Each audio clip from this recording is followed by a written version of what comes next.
In a land of reshoots, here we go again. If you have no idea what I'm talking about, I'm actually reshooting this video for the third time. I shot all of the augment videos and everything else, and a final augment video covering 3 that I'm not going to be talking about, just because they don't really fit my playstyle, or they don't fit what I'm doing with that particular frame, or I think they're just kind of dumb or obvious. Either way, we're here to talk about Inaros. Now, in the grand scheme of things, we've got Inaros. I mean, like hell. Let me look.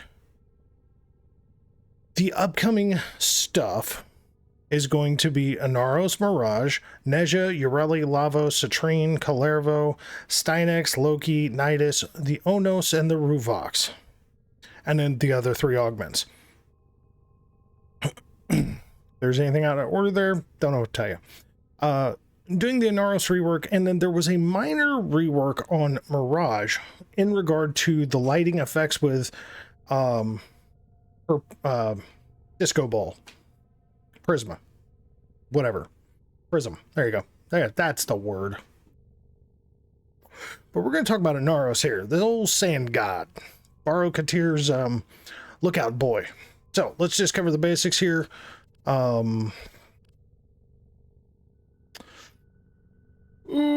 Yeah, let's do this, and then we'll come over here. We'll go back to the primary build, but we're going to look at this build, which is nothing, primarily because we're going to look at what they've done, if I could actually hit the right shit. So, the passive on Inaros is, as Pablo showed in the initial Inaros information, basically you're no longer this odd, life-stealing, crappy, static fucking sarcophagus. You actually turn into an Inaros zombie, and you punch people to get life back. It is on a bit of a timer, and the more often you die, the longer that timer gets, which makes it a little bit more difficult to revive yourself. That being said, it is pretty goddamn difficult to die with Inaros now. Honestly, in my opinion, even more so difficult than just being a health tank with Arcane Grace and Blessing. So, that's the thing. Desiccation is what it is. It is still the same deal. It is lifesteal, it is CC, it is true damage, which is very minimal. And opens enemies up for finishers. Having a good time. Sandstorm opens is basically the same, except now it groups enemies instead of flings them all over the fucking map. Still does it slash per second, but now it regens health per enemy that's inside of the tornado. Good time. Scarab Shell is basically what Negation Swarm was, coupled with what Scarab Shell or Scarab Swarm was. So the Negation Swarm mod is actually wrapped up into this, and then the Negation Swarm now is a completely different named fucking thing. I don't really like it. It's whatever, because there's a better augment now. But basically you activate it, you are giving yourself status immunity per the cost of armor. Obviously, it still sacrifices health to build up said armor. So no more prime sure-footed necessary for this, and it doesn't stop damage coming through, but it does, however, stop status procs from nailing you. Basically, the armor sacrifices instead of status procs nailing you. So it's just like Negation Swarm did. Good time. Finally, Scarab Swarm is now basically, let's turn everybody into sand zombies within the range of this ability. And it, you know, basically anytime somebody dies, it spreads the little sand scarabs all over the fucking place, and then it starts afflicting other enemies, and when those enemies die, they turn into little sand cavats, and it's just, you know, they help spread the cooties. It's a good time. The thing is that with the new augment, you are now able to stat stick with Inaros, which is really fun. We'll go into that. And then Scarab Swarm is an interesting one because it scales off of Inaros' health. So you don't want to tank the health of Inaros in lieu of going for like super OP ability strength and super outreach range and things like that. Just putting it out there. So, the shards in question are health, imagine that, and then ability duration and ability duration. Hence why we're showing that 120% and why we were seeing green in the base abilities. So, let's go to the Dust Devil build. So still, this is the aura that I chose when I was doing the health tank build, and honestly, because the 4 scales off of health, didn't really want to change that. Having the 3 health shards on there obviously helps boost into even more health, which helps you scale up the 4 a little bit. It's really just an overglorified fucking CC. Desiccation, as good as it is for finishers, truthfully, it's just not, in my opinion, amazing. So it's your best wild card to subsume over, given that you can go absolutely fucking spam cast happy with this crazy bastard, especially since the update hit to where you can actually negate the sandstorm with a melee button. Yeah, you can get pretty spam crazy with this. So having Nourish on there for some health regen is a good idea. And here, I'm just going to do this. I'm just going to get rid of this because honestly, I just want to put the base one in there because I meant to do it when I reshot this last time. And there we are. Now, do we need 9 fucking Forma and Inaros? Absolutely not. You can see the stuff that is required, but the 3 extra Forma is obviously the one I just did to fix the Naramon that was in the Axilis to begin with that comes with Inaros. And then the fact that this is a change from the health tank build, like specifically the 2 Matter Eye polarities are the change. Now, Elemental Sandstorm is what gets really funky, because basically Sandstorm gains 50% ability range and has a 100% chance on inflicting status effects based on the type, the damage types and mods on equipped melee weapons. Stat sticking.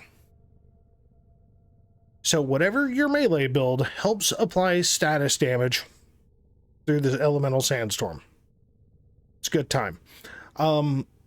I will tell you right now, Arcane Energized Multi-Augmented, perfect way to go. No need for any kind of health regen because you have that with the 2. Adaptation, do not go without that. That's dumb.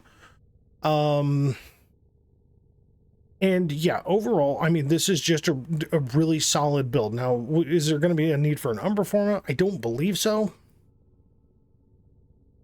Do you have to run Physique? Absolutely not. But again, if you're trying to scale everything and make it synergize as good as possible with the 3 remaining abilities, I would definitely suggest doing it. And we're going to see diminished use here, okay?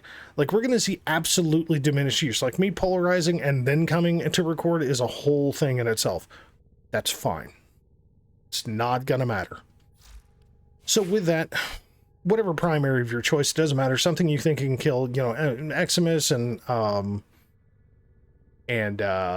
you know, acolytes, things like that, things that are going to be static or CC immune.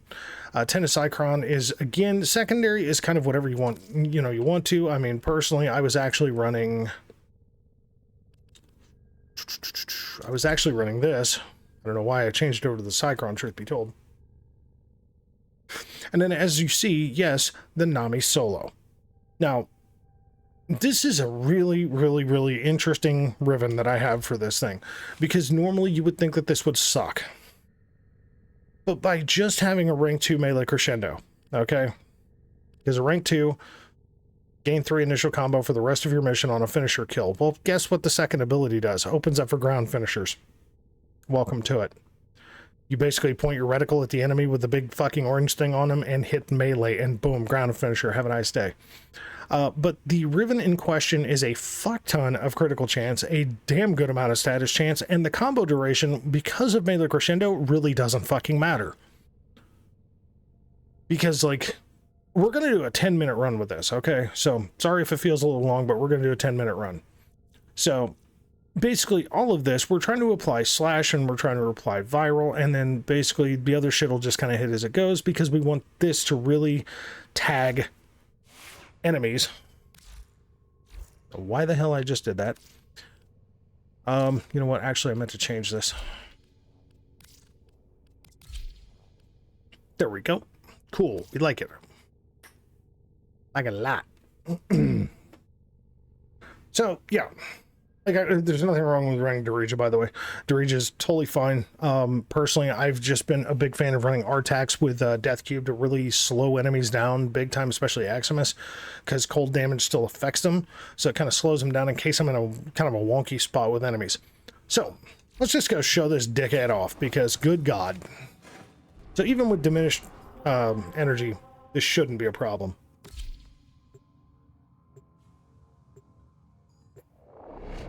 Just saying.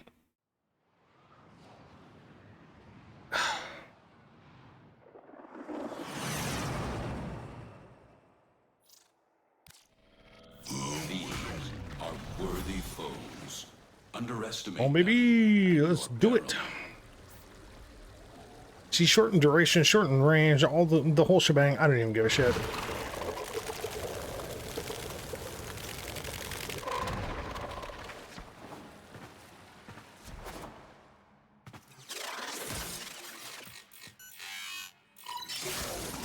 Cool story, bro. They have just shut down all systems. I'm sending life support. Let me sing you the song of my people.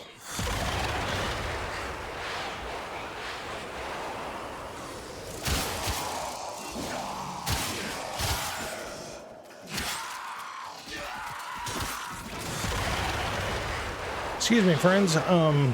We need to have a discussion about our Lord and Savior Jesus Christ.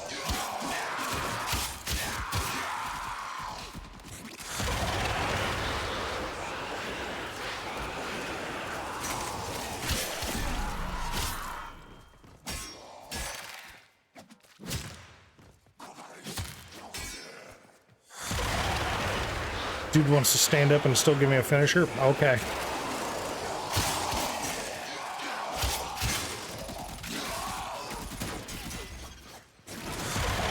Bro. We'll just power slam your stupid asses. How's that? Oh, guys, here. Let's come over here. Let's come sing you the song of my people. I'm having a moment tonight. Thank you.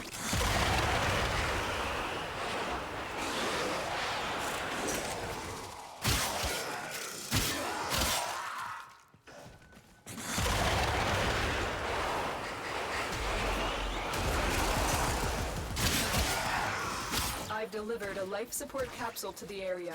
Here, you are a prime candidate to fuck up. Oh, what is he doing?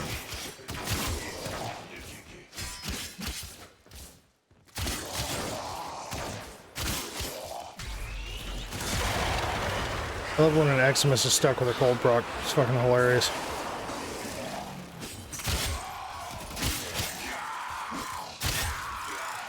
There.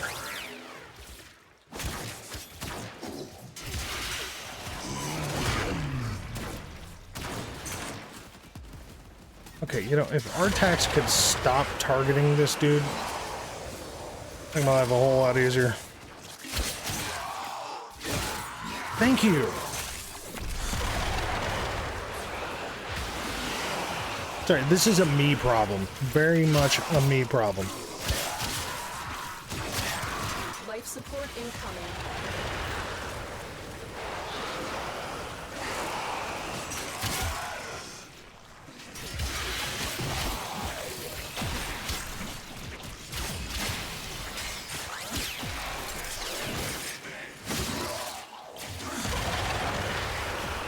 It's like the setup behind this actually is not as bad as it seems. What's up, Robins? Another life support capsule is now available.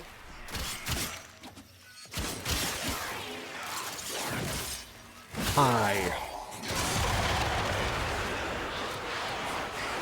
I am just having serious problems. There.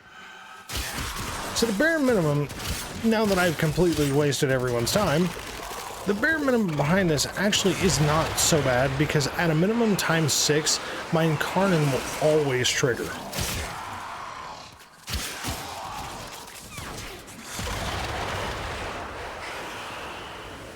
And yes, if you run some darker fucking colors, bro.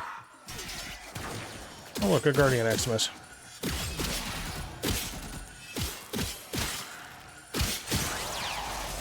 Well, poop, I killed him.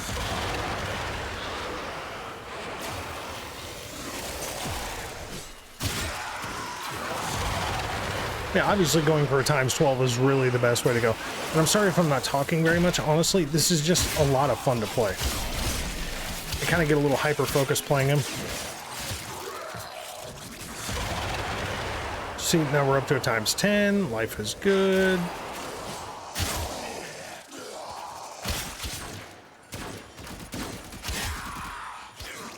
Times 11.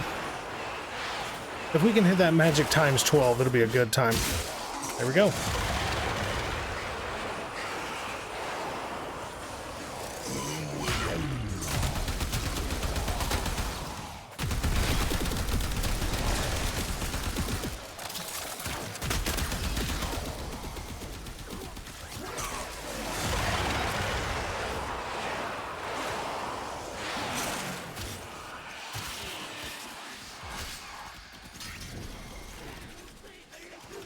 There you go, Malice.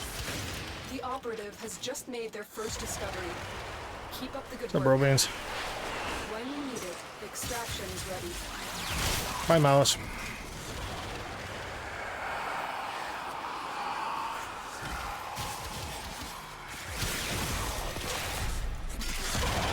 Yeah, I mean, like, this is basically here. Let me just wing the fuck around the goddamn map, grab everybody. Well, okay, see, they're not usually supposed to fly like that, but if you are mid-flight,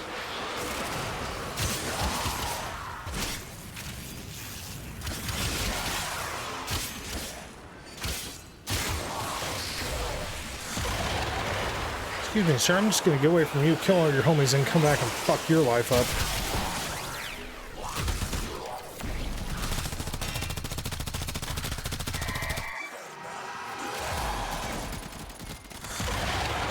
And of course, I dodge rolled like an asshole.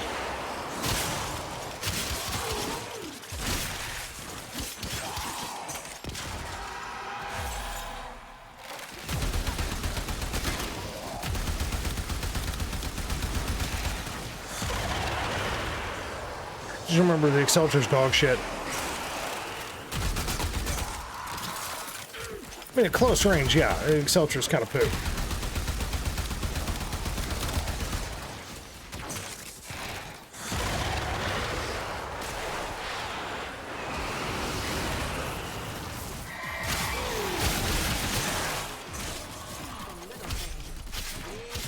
But see, this is just, you know, third ability and second ability with Nourish occasionally in here just to have a good time, right? Here's a fourth ability. Everybody becomes sand zombies. We're getting the health back. See, now we have Kavats all over the place just fucking people up. It's a good time.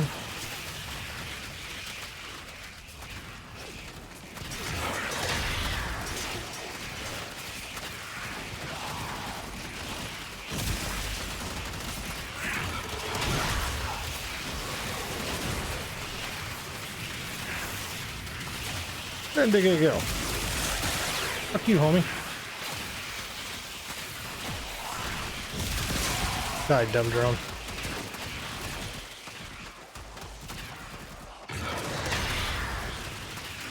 I mean, like, if this doesn't quantify as CC, I don't know what does. If you get tired of looking at it.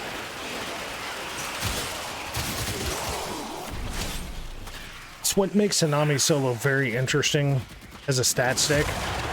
Because of the machete's heavy attack style being that goddamn twirly bird bullshit.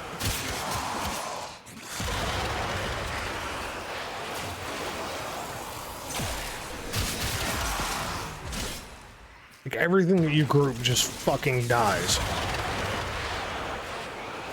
Come over here, grab some peoples. Yeah, like, there's just no surviving that. Ah!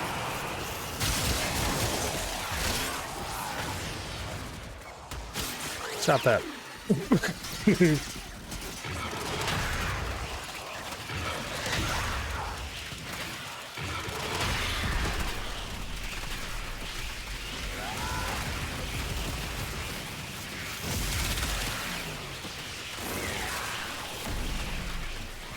It's kind of a bad day, isn't it?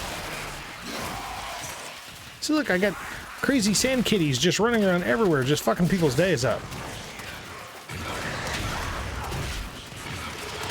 Stop that. Robeans, what the fuck are you doing? I'm getting all fucked up. Extraction is ready. I know extraction's ready. I want to have one more acolyte. It said 10 minutes. Life support has been replenished.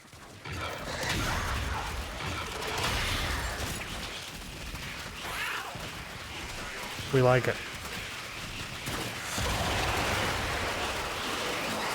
It's really hard to die like this. You're just constantly getting your fucking health back.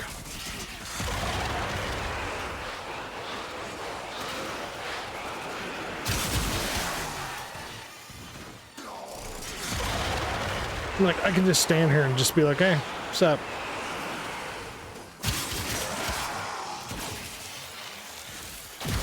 And all it takes is the base setup of using melee crescendo for the ground finishers, which hopefully you're better at it than I am.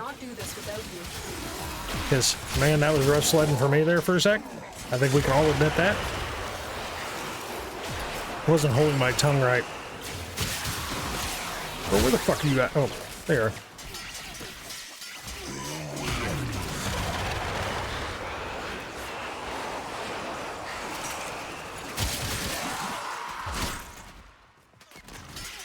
I mean, this shit's just stupid. Critical life support levels. Extraction is your best option.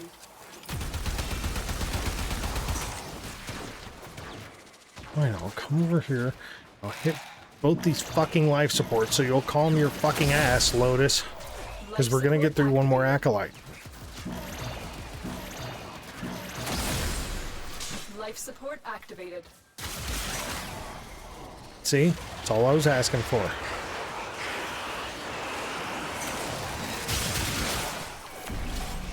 Oh, Torment.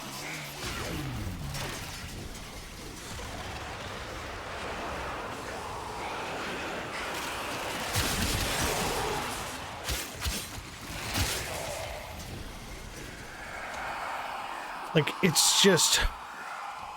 This is such a super comfy way to play Inaros now, man.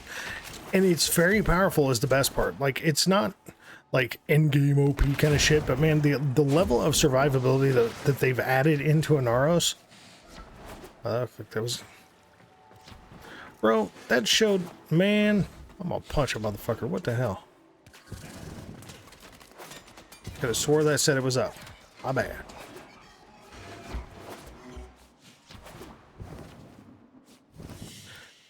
So yeah. Your will was Thoughts on the Inaros rework is very simple. It's fucking good. Look at that. 12 minutes in, 2 minutes of that of me being complete dumb baby, and I damn near fully ranked Inaros. Just by sitting there doing tornadoes, sand people, and keeping armor up. I mean, and acting like a damn fool with the melee crescendo ground finishers. Look at that. 12 minutes, okay, and again, let's call that 2 minutes of me being a complete dumbass. 930,000 healing. I'm gonna go with they did good. Like, I've been hearing people say, oh, Inaros needs Overguard, Inaros needs that. No, he does not. No. The way that his scarab armor is working now, coupled with elemental sandstorm, coupled with sandstorm being a healing function, and then the elemental sandstorm actually applying a stat stick for your mod procking. No, I like this just fine. Let's just leave this alone. This works just fine and dandy. It is so much better than the original workup of Inaros and makes this frame quite playable. I mean, to the point of, let's just be real here. I've got Inaros at number 10 on my list. Like, I've got some adjustments to make because honestly, like, I'm constantly adjusting like my top frames, but like, Stynex has dropped way down because of the ability of building Overguard with Kalervo, with Dante, with Frost. Stynex's 50% contribution of Overguard to enemy, or to, like, you know, Kalervo's not giving Overguard to allies, that's fine, but these two alone give so much Overguard to allies that Stynex is just way down on the list now, because that's kind of his shtick ever since Intrepid Stand came out. Sure, he gives energy regen too, but that's fine. These guys just basically keep the fucking squad alive, so who knew? But yeah, our next one's going to be Mirage. As you see, she's come way up on the list because prior to the lighting rework, I always just used Mirage to help my squad mates rank their shit up in Sanctuary Onslaught and Elite Sanctuary Onslaught because she wasn't really my style. And with the lighting rework coupled with Eclipse being tap hold now, oh dear God, she is so much more my speed. So we'll catch you in that video, folks. Have a good one.